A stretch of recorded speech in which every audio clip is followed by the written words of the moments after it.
The whisper beneath the world.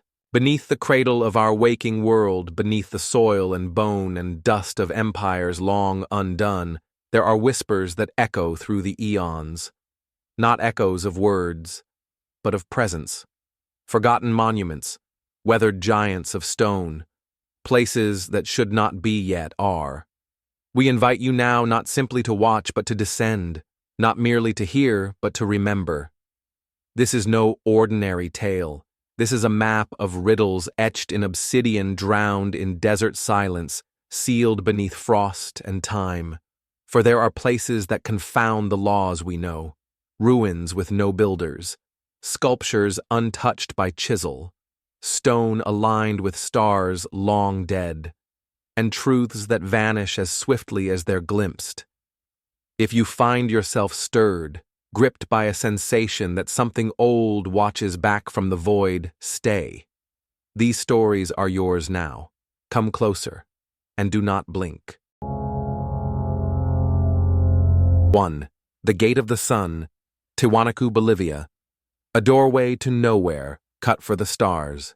Location: Tiwanaku, near Lake Titicaca, Bolivia. Time period: constructed before 500 AD, or long before. Discovery reintroduced to the modern world by European explorers in the 16th century, excavated in the 20th. On the high Andean plateau, 12,500 feet above the sea, lies a place where breath thins and reality seems to stretch thin with it. Here the wind speaks with the voice of centuries jagged, echoing through the shattered ruins of Tiwanaku.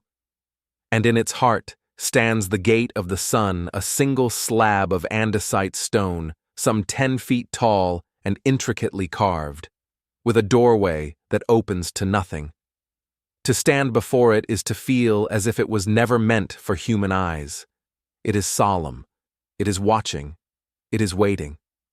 What remains is only a fragment broken as if by cosmic hands. Yet even broken, it towers like a relic from some forgotten race.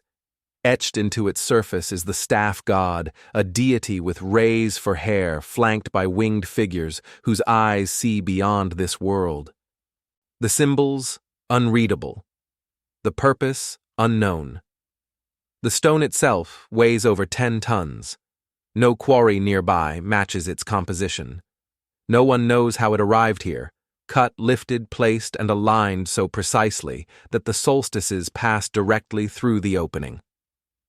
It is not the carvings alone that haunt the Gate of the Sun. It is the precision. Each line and glyph is scored with an uncanny smoothness, as if machine-lathed, not hand-chiseled.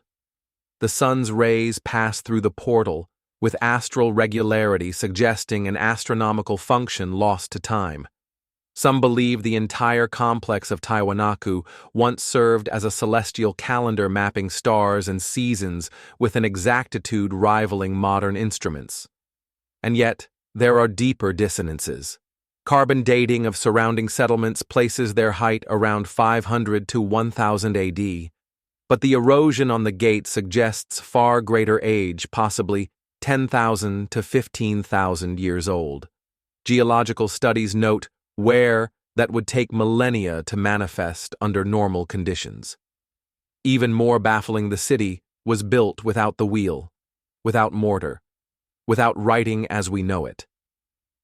The blocks of stone, some over 100 tons, fit together with such seamlessness that not even a blade of grass can pass between them. Who had the vision and the means to craft such a monument on the roof of the world? Mainstream archaeologists suggest Tiwanaku was the cultural heart of a pre-Incan civilization, an advanced society of farmers, astronomers, and builders. The gate may have served religious or calendrical purposes, perhaps aligned with solar and lunar cycles. Others posit it was unfinished, its full size never realized due to war or resource constraints. But not all voices are satisfied with these answers. Alternative researchers propose more audacious theories. That Tiwanaku is a remnant of a forgotten global civilization, predating known history, possibly antediluvian. Some claim it is part of a lost Atlantean network, a node in a grid of energy harnessed by ancient engineers. And then there are the mythic tales, the stories whispered by the Aymara people, who say the gods once walked among men, entering and leaving through celestial doors. Portals not symbolic, but literal. The gate of the sun, they say, was one such portal cut for beings not of this earth. Even now, the gate of the sun stands alone, silent against the highland sky.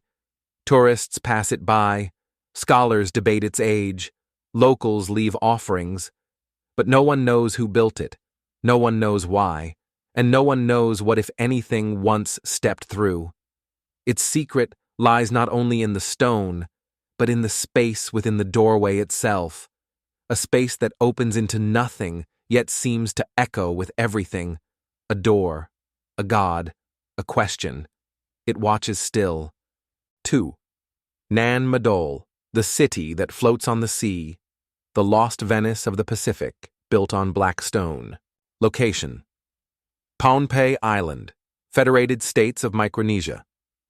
Time period: estimated construction between 1200 and 1500 AD, though some claim far older discovery. Known to Polynesian and Micronesian peoples for centuries, Western contact in the 1800s. In the shadow of the Pacific past the horizon where ocean becomes dream and sky sways like a memory lies a place untouched by reason. Here, amidst the coral shallows off the eastern coast of Pohnpei, a city rises not from earth but from water. Nan Madol. A name that tastes like tide and time whispered through generations by islanders who fear it, revere it, and refuse to sleep too close to its ruins. Stone temples drift atop a lagoon. Black basalt columns, some weighing 50 tons, stacked with improbable precision, forming nearly 100 man-made islets in a floating grid of canals. It is an ancient city of stone, built upon nothing, and no one knows how it came to be. There is no quarry on Pohnpei. The basalt used in Nan Madol was not locally sourced. It had to be brought across miles of unforgiving sea. But how the islanders had no pulleys, no wheels, no beasts of burden, no iron tools. And yet the megaliths sit stacked in soaring walls, some rising 25 feet high. Stone upon stone, heavy as myth, balanced in haunting silence. Wanderers who step into Nan Madol describe an almost unbearable stillness. No birds sing within its walls. No insects hum. The air feels charged, magnetic, as though the city still pulses with something old, something sleeping. Local lore warns not to stay after sunset. Some say the city guards itself. Indeed, even getting there is a rite, wading through mangrove swamps and stepping into ancient causeways flooded by centuries of sea. The city rests in shallows as if resting atop the bones of drowned titans. How could such a city be built, and why in such an impossible location? Orthodox archaeology attributes Nan Madol to the Saudeleur dynasty, a theocratic regime that ruled Pohnpei until around 1628 AD. It is believed the Saudeleur kings demanded the city's construction, as both palace and spiritual center, an act of divine authority and logistical nightmare. Yet questions remain. There is no historical record of how the stones were moved. Oral traditions claim they were flown through the air by powerful magic wielded by twin sorcerer builders who arrived from a distant land.